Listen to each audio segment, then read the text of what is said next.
Les médicaments saisis il y a plusieurs mois par les gendarmes étaient utilisés en méso-esthétique et servaient notamment à lutter contre l'obésité. En raison de leur peu d'efficacité et des contre-indications, ils avaient été retirés du marché français.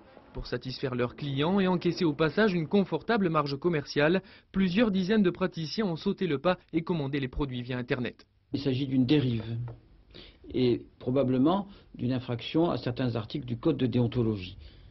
On n'a pas le droit d'utiliser des produits qui sont dangereux ou qui n'ont aucune action et qui peuvent mettre les patients en danger.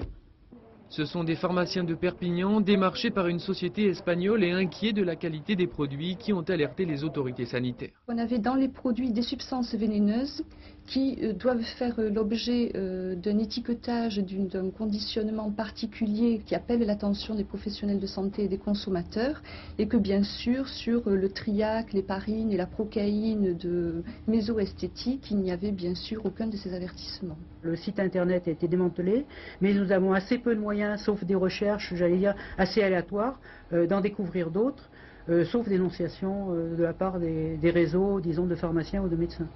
Médecins, pharmaciens ou particuliers, au total ce sont 800 témoins qui doivent être entendus par les gendarmes sur commission rogatoire d'un juge de Montpellier. Des auditions qui pourraient déboucher en fin de semaine sur plusieurs mises en examen.